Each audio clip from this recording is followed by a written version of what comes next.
My name is Eleanor Hart, and I am 58 years old. For most of my life, I have lived in small apartments with thin walls and neighbors who played their music too loud at night. I have worked as a nurse for 35 years. Every paycheck I put a little bit away, not much. Sometimes just $20, sometimes $50 if I worked extra shifts. But I never stopped saving. My daughter Rebecca is 32 now. She has 2 children of her own. My son Michael is 29 and just got married last year. They both tell me I work too hard. They say I should rest more. But I have always believed that hard work brings good things. And I was saving for something special. I wanted a real home, not an apartment. A real house with a yard and a porch, where I could sit in the evenings and watch the sunset. I wanted a place where my grandchildren could run around and play. Where we could have family dinners on Sundays.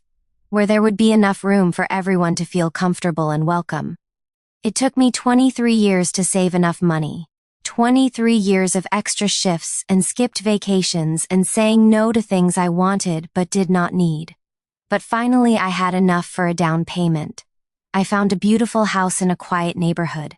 It had 3 bedrooms and a big backyard with old oak trees. The kitchen had windows that let in the morning sun. There was a front porch with enough space for 2 rocking chairs. When I signed the papers, my hands were shaking. I could not believe it was really happening. The real estate agent smiled at me and said congratulations. I drove to my new house that afternoon and just sat in the driveway looking at it. My house. My home. After all these years, I called my parents right away. My mother Patricia is 81 and my father George is 83. They live about 40 minutes away in the same house where I grew up. I was so excited to tell them the news. Mom answered the phone on the 3rd ring. Her voice sounded tired like it always does these days. I said, "Mom, I have wonderful news. I bought a house. After all these years, I finally did it." There was a pause. Then she said, "Oh, that is nice, Eleanor. That is really nice." I could hear something in her voice, something that did not sound excited, but I kept talking because I was too happy to notice it properly. I said I want to have a housewarming party, nothing fancy, just family. I want you and Dad to come see it. I want everyone to see what I have worked so hard for. Can you come next Saturday afternoon? Another pause. Longer this time. Mom said, "Well, Eleanor, we will have to see. Your father has not been feeling well lately. You know how it is at our age." I felt a small worry creep into my happiness, but I pushed it away. I said, "I understand, Mom, but it would mean so much to me if you could come. Even just for an hour. I really want to share this with you." She said, "We will try, dear. We will try." But her voice did not sound like trying. It sounded like no. I spent the next week preparing for the housewarming. I cleaned every corner of the house even though it was already clean. I bought new curtains for the living room. I made sure there were fresh flowers in vases. I prepared food. Nothing too fancy but good home cooking. The kind of meal that makes a house feel like a home. Rebecca and Michael were coming. Rebecca was bringing her husband Tom and the kids. Michael was coming with his wife Sarah. My best friend Dorothy from work was coming. A few neighbors I had met were coming. And I hoped with all my heart that Mom and Dad would come too. The day before the party, I called to confirm. Dad answered this time. "Hi, Dad," I said. "I just wanted to make sure you and Mom are still planning to come tomorrow. The party starts at 2 o'clock. Dad cleared his throat. He does that when he has to say something he does not want to say. "Eleanor, honey," he said. "We need to talk to you about that." My stomach tightened. "What is it?" I asked. He said, "Your mother and I have been talking. We do not think we can make it tomorrow. Your sister needs help with some things and we need to be there for her." My sister, Victoria, she is 45 years old, 13 years younger than me, and she has always been the one who needed help. "What kind of help?" I asked. I tried to keep my voice calm. Dad said she needs groceries. She called this morning and said she does not have money for groceries this week. You know how tight things are for her. We are going to take her shopping and help her stock up her pantry. I stood in my new kitchen holding the phone, looking out the window at the backyard where I had imagined my parents sitting in lawn chairs, watching my grandchildren play. I said, Dad, I have been saving for this house for 23 years. This is a big moment for me. Victoria needs groceries, but that can be done any day. Can you not help her on Sunday instead? Dad sighed. He said, Eleanor, you know your sister needs us. She is struggling. She has bills to pay, and she is barely getting by. We have to help her when she asks. My hand gripped the phone tighter. I said, I need you too, Dad. I need you to come see what I have accomplished. I need you to be proud of me. Just this once, can I be the priority? There was silence on the other end. Then Dad said, we will try to stop by another time, Eleanor. We promise. But right now your sister needs us more. And that was it. That was how they told me they were not coming to my housewarming. Because Victoria needed groceries. I hung up the phone and stood there for a long time. I did not cry. I have learned over the years that sometimes the deepest hurts do not bring tears right away. They just sit heavy in your chest like a stone. Rebecca called an hour later. She must have talked to her grandparents. She said, Mom, are you okay? Grandma told me they are not coming tomorrow. I said, I am fine, sweetheart. I am fine. But I was not fine. I was hurt in a way that is hard to explain. It was not just about missing one party. It was about a lifetime of coming second. A lifetime of Victoria needing things and me being the one who was expected to understand. Rebecca said, this is not right, Mom. You have worked so hard for this. You deserve to have your family there. I said, it is okay, Rebecca. Really, I am just happy you and Michael will be there. That is enough, but it was not enough. And we both knew it. That night I barely slept. I kept thinking about all the times over the years when Victoria needed something, and I was expected to step aside. When she needed money, Mom and Dad gave it to her. When I needed money, I was told to work harder and save better. When she had problems, they rushed to fix them. When I had problems, I was told I was strong enough to handle them myself. Victoria has never been bad or mean. She has just never learned to stand on her own feet. She got married young to a man who did not work steady. They had 3 kids before she was 30. She has jumped from job to job over the years, never keeping anything long-term. And Mom and Dad have always been there to catch her when she falls. And me? I have always been the responsible one. The one who worked hard and saved money and did not ask for help. The one who was supposed to understand. But understanding gets tiring after 58 years. The morning of the housewarming, I got up early. I finished preparing the food. I set out plates and napkins. I put out the good glasses I had bought just for this occasion. I told myself it would be a good day. Even if Mom and Dad were not there, it would STI. I'll be good because the people who loved me would come and celebrate with me. Rebecca and her family arrived first. The kids ran through the house, shouting with excitement. My grandson James, who is 7, said, Grandma, your house is so big. Do you have a room where I can sleep when I visit? I hugged him tight and said, Of course I do, sweetie. You can visit whenever you want.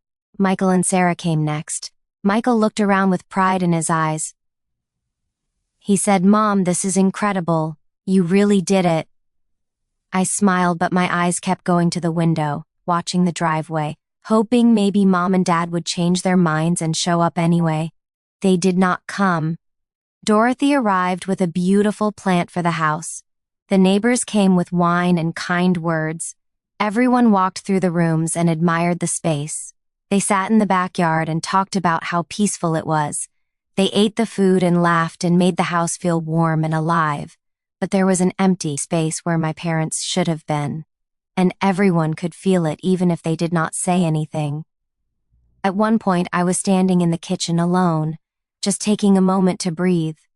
Rebecca came in and put her arm around me. She said, Mom, I am so sorry they are not here. I said, It is all right, honey. I am just glad you are here. She said, No, Mom. It is not all right. And you know it is not all right.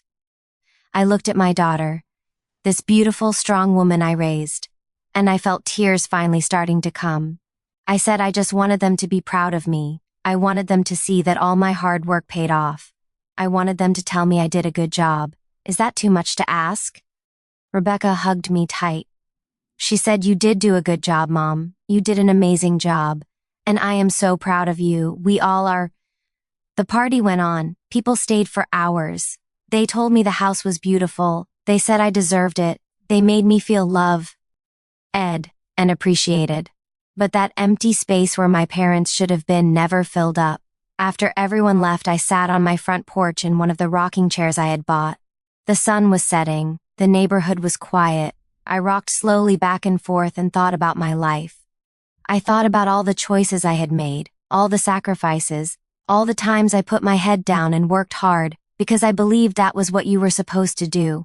I thought about Victoria and how different our lives had turned out even though we started in the same place. My phone rang. It was Mom. She said, "Eleanor, honey, how did the party go?" I said, "It was nice, Mom. It was really nice." She said, "I am glad, dear. Your father and I feel bad we could not make it. But you understand, don't you? Victoria really needed our help." I took a deep breath. I said, "Mom, I need to ask you something, and I need you to be honest with me." She said, "Of course, dear. What is it?"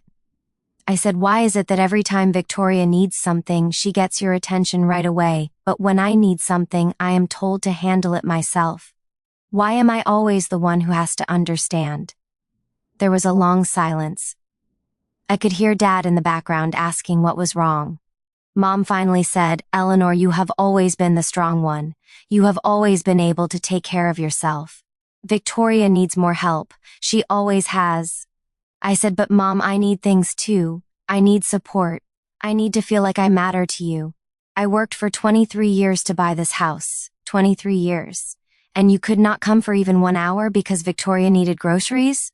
Groceries that could have been bought any other day?" Mom said, "Now, Eleanor, do not be dramatic. We will come visit soon. We promise." I said, "Mom, I'm not being dramatic. I am being honest. For the first time in my life, I am telling you how I really feel. And I feel like I do not matter as much as Victoria does." She said, "That is not true, Eleanor.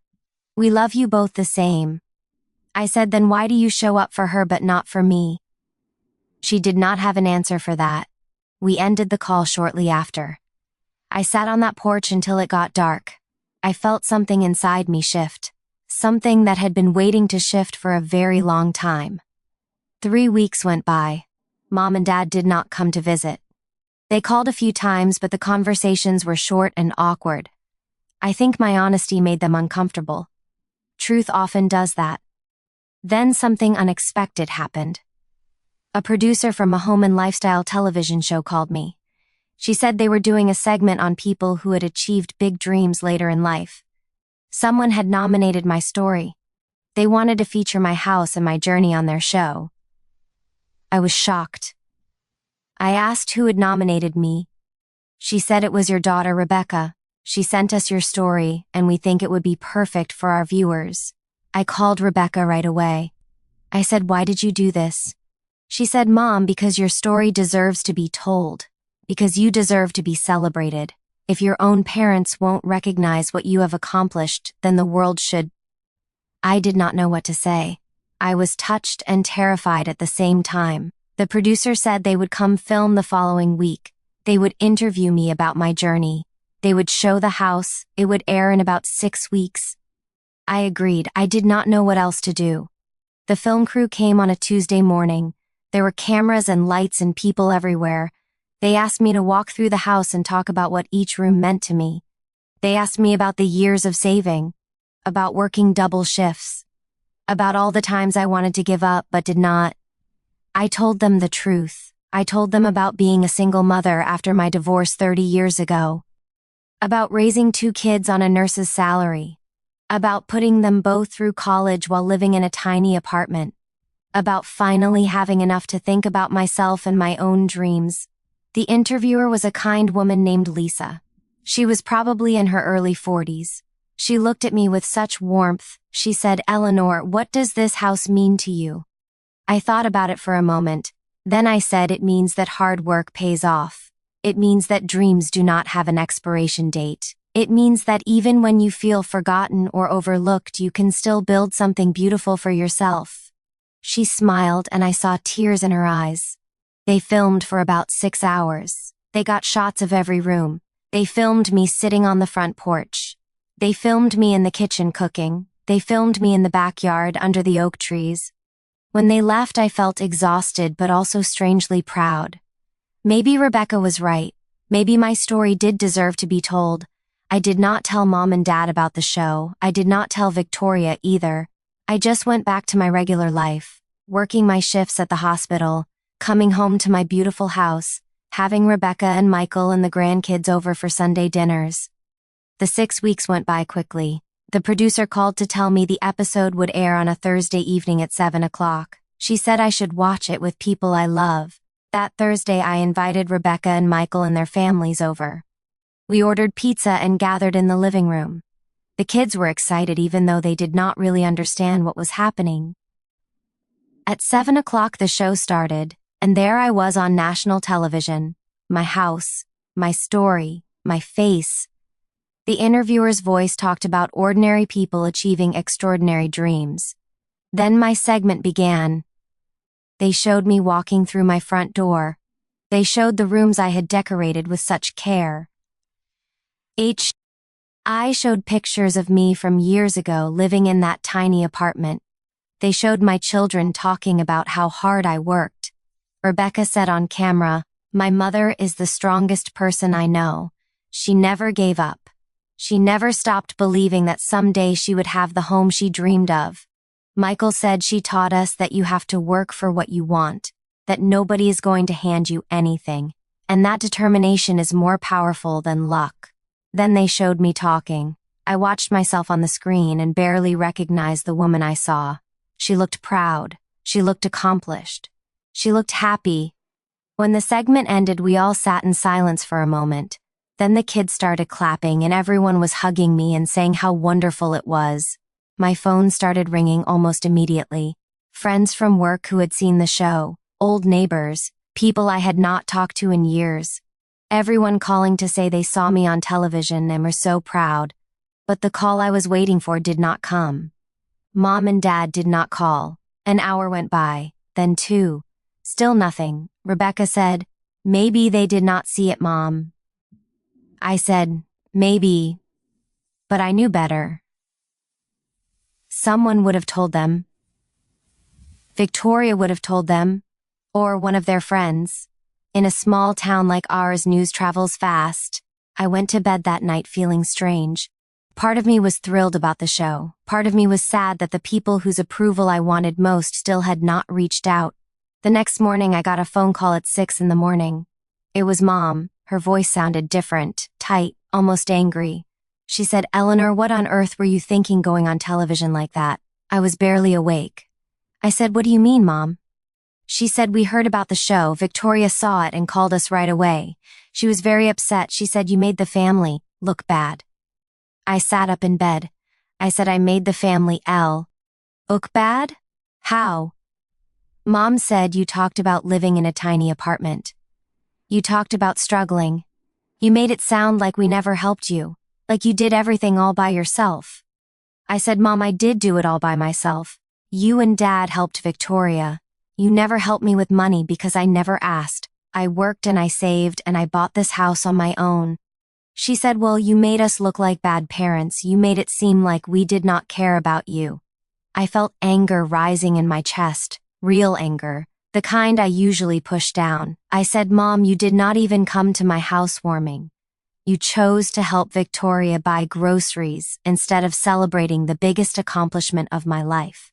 How am I supposed to feel about that?" She said Victoria needed help, Eleanor. She needed us.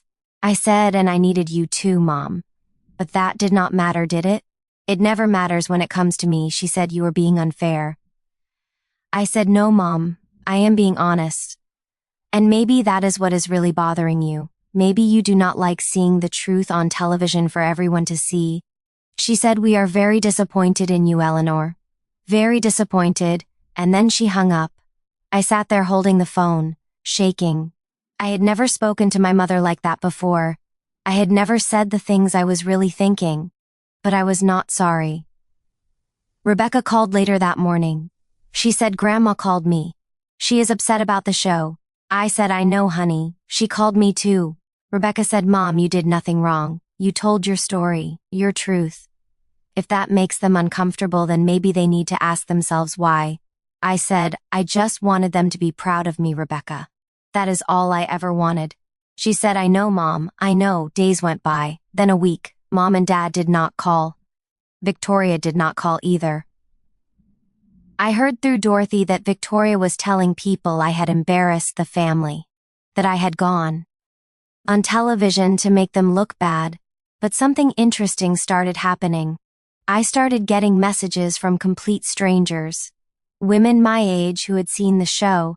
They wrote to tell me my story had inspired them, that they had dreams they had given up on, that seeing me achieve mine made them believe they could still achieve theirs.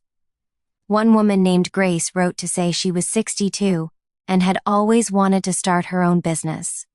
After seeing my story, she decided to finally do it. She sent me a picture of her small bakery storefront with a sign that said, Grace's Kitchen. Another woman named Helen wrote to say she had been saving to go back to school for nursing but kept putting it off because she thought she was too old. After seeing my segment, she enrolled. She was starting classes in the fall. Message after message came. Women telling me I had given them hope, that my story mattered, that I mattered. I printed out some of these messages and put them in a folder. On days when I felt sad about Mom and Dad, I would read them. They reminded me that even if my own parents could not see my worth, other people could. Michael stopped by one evening after work. He sat at my kitchen table, and I made him coffee the way he likes it, strong with just a little cream. He said, Mom, I need to tell you something. I said, what is it, honey? He said, I called Grandma and Grandpa. I told them they were wrong. I told them they should be proud of you instead of making you feel bad. I felt my eyes fill with tears. I said, Michael, you did not have to do that. He said, yes, I did, Mom, because somebody needed to say it. Rebecca and I have watched you put them first your whole life. We have watched you make excuses for them choosing Victoria over you again and again. And we are tired of it. You deserve better. I reached across the table and took his hand. I said, thank you for standing up for me. He said, I will always stand up for you, Mom. Always. 2 weeks after the show aired, I got a phone call from a number I did not recognize. I almost did not answer, but something made me pick up. It was Victoria. Her voice sounded small. Not angry like I expected. She said, Eleanor, I need to talk to you. I said, okay, Victoria, I am listening. She took a deep breath. She said, I saw your show, and I have been thinking about it a lot. I waited. She said, I never realized how hard you worked. I never thought about what you gave up. I just always assumed things came easy for you because you seemed to have everything together. I said, Victoria, things did not come easy for me. I worked for everything I have, and I did it without asking Mom and Dad for help because I knew they were always helping you. She was quiet for a moment. Then she said, I know I have leaned on them too much. I know I have taken advantage, and I think maybe I was jealous when you bought your house. Because I am 45 years old and I still do not have anything of my own, I felt something soften in my chest. I said, Victoria, it is not too late for you. You can still build the life you want. But you have to do the work. She said, I know. And I am sorry I got upset about the show. I think it just made me realize how different our lives are. And that hurt. I said, I understand, Victoria. But me telling my story was not about making you look bad. It was about celebrating something I worked very hard for. She said, I know that now. And I am proud of you, Eleanor. I should have said that a long time ago, but I am saying it now. I am proud of you. Those words meant more than I expected them to. We talked for almost an hour. Really talked, maybe for the first time in years. We talked about our childhoods and how differently we approached life. We talked about Mom and Dad and how they had treated us differently. We talked about the future and what we both wanted. By the end of the call, I felt lighter. Victoria and I would probably never be best friends. But maybe we could be sisters who understood each other a little better. But Mom and Dad still did not call. Another month went by. It was getting close to Thanksgiving. Rebecca asked if I was going to invite Grandma and Grandpa to Thanksgiving dinner at my house. I said, I do not know, honey. I do not know if they would come even if I invited them. She said, maybe you should try. I thought about it for a few days. Then I picked up the phone and called. Mom answered. Her voice was cool, distant. I said, hi, Mom. I just wanted to call and invite you and Dad to Thanksgiving dinner at my house. I am having Rebecca and Michael and their families here. I would like you to come. She said, well, Eleanor, I do not know if that is a good idea. I said, why not, Mom? She said, things have been strained between us. Maybe we need more time. I felt that old familiar hurt start to creep back in. But then I stopped it. I took a breath and I said something I had never said before. I said, Mom, I love you. And I will always love you. But I am done apologizing for living my life and being proud of what I have accomplished. I bought a beautiful home. I worked hard for it. And I went on television to share my story. If that makes you uncomfortable, then I am sorry you feel that way, but I am not sorry I did it. I would like you to come to Thanksgiving. I would like us to move forward as a family. But if you cannot do that, then I understand. The invitation is there. The choice is yours. There was a long silence. Then she said, I need to talk to your father. I said, okay, Mom, let me know what you decide. And I hung up. Rebecca was right. I did feel lighter, because I had finally said what needed to be said without anger or bitterness, just honesty. The days before Thanksgiving went by. I prepared the house. I bought groceries. I planned the menu. I did not hear from Mom and Dad. On Thanksgiving morning, I was up early cooking. The turkey was in the oven, the sweet potatoes were baking, the house smelled like holidays are supposed to smell. Rebecca and her family arrived first, like always. The kids were excited and loud and full of energy. Michael and Sarah came next. We were all in the kitchen, together, cooking and talking and laughing. At noon, the doorbell rang. Everyone got quiet. We all looked at each other. I walked to the front door. My heart was pounding. I opened it. Mom and Dad stood on my porch. Dad was holding a bouquet of flowers. Mom had a pie in her hands. For a moment, nobody said anything. Then Dad said, hello, Eleanor. We would like to come to Thanksgiving dinner if the invitation is still open. I felt tears start to fall. I said, of course it is still open. Come in. Please come in. They walked into my house. The house they had never seen in person. The house they had refused to visit 3 months ago. Mom looked around. She walked slowly through the rooms. She touched the curtains. She looked at the pictures on the walls. She stood in the kitchen and stared out the window at the backyard. Then she turned to me. And she had tears in her eyes. She said, Eleanor, this house is beautiful. It is absolutely beautiful. I said, thank you, Mom. She said, I am sorry we did not come to your housewarming. I am sorry we have not been here before now. And I am sorry we made you feel like you did not matter. Dad came and stood next to her. He said, we were wrong, Eleanor. We have always expected you to be strong and independent, and we took you for granted. We see that now. I hugged them both. I hugged them tight, and I cried. And they cried too. Rebecca and Michael came into the room. The kids came running. And suddenly we were all there together. The whole family. In my home. The home I built with my own hands and my own sacrifice.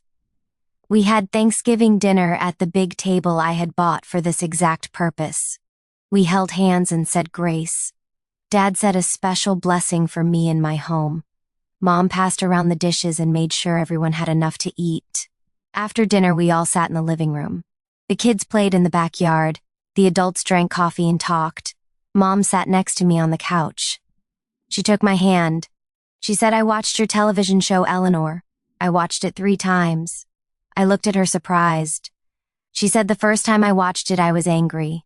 I thought you were trying to make us look bad. But the second time I watched it, I started to see it differently. I started to see how hard you really have worked, how much you have sacrificed. The third time I watched it, I just cried. Because I realized I have not been the mother you deserved. I said, Mom, you have been a good mother. She shook her head. She said, I have been a good mother to Victoria. I have held her hand and rescued her and made excuses for her. But I have not been a good mother to you. I expected you to be strong without giving you the support you needed. I expected you to understand without showing you the appreciation you deserved. That was wrong. I squeezed her hand. I said, we cannot change the past, Mom. But we can move forward. She said, I want to move forward, Eleanor. And I want to start by telling you something I should have said a long time ago. I am proud of you. I am so very proud of you. You are strong and capable and determined. You have built a beautiful life, and you did it with grace and dignity. I am honored to be your mother. Those words washed over me like warm water. Words I had waited my whole life to hear. I said, thank you, Mom. That means everything to me. Dad came and sat on the other side of me. He said, we woo. LD like to make a new tradition, if that is okay with you. I said, what kind of tradition? He said, we would like to have Sunday dinners here at your house, with the whole family every week, so we can spend time together and we can be part of your life the way we should have been all along. I looked around at my family, at Mom and Dad, at Rebecca and Michael and their spouses and children. At this home I had worked so hard for. I said I would love that. I would absolutely love that. And that is how things changed. That is how my family finally saw me. Not because I demanded it, not because I begged for it, but because I lived my truth, because I celebrated my accomplishments, because I refused to shrink myself to make others comfortable. The television show aired again a few months later. This time Mom and Dad watched it with me. We sat together on my couch and they held my hands. When it was over, Dad said, that is my daughter. That is my strong, beautiful daughter. Victoria has been working steadily at the same job for 8 months now. It is the longest she has kept a job in years. She is saving money. She calls me sometimes to ask for advice. We are not close, but we are getting closer. Mom and Dad come to my house every Sunday like they promised. We have dinner together. The kids run around the backyard. We sit on the porch and watch the sunset. And sometimes Mom will look at me and say, I am proud of you, Eleanor. Just like that. Out of nowhere.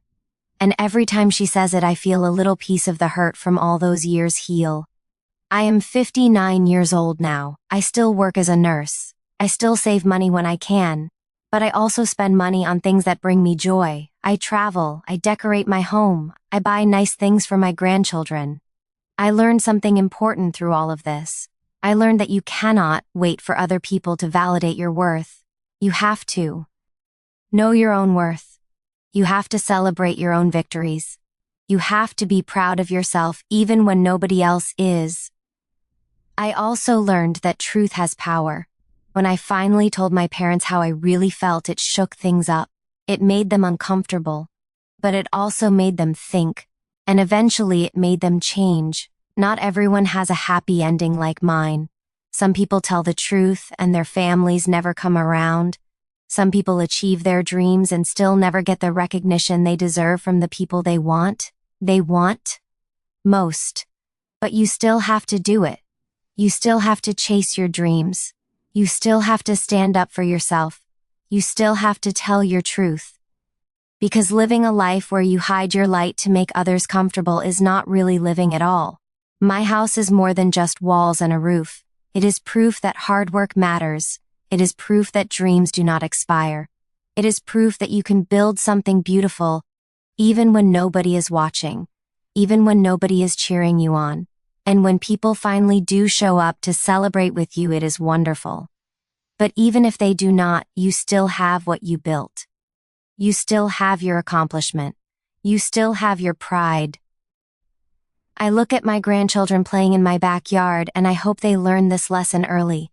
I hope they learn to be proud of themselves, to celebrate their victories, to never wait for permission to shine.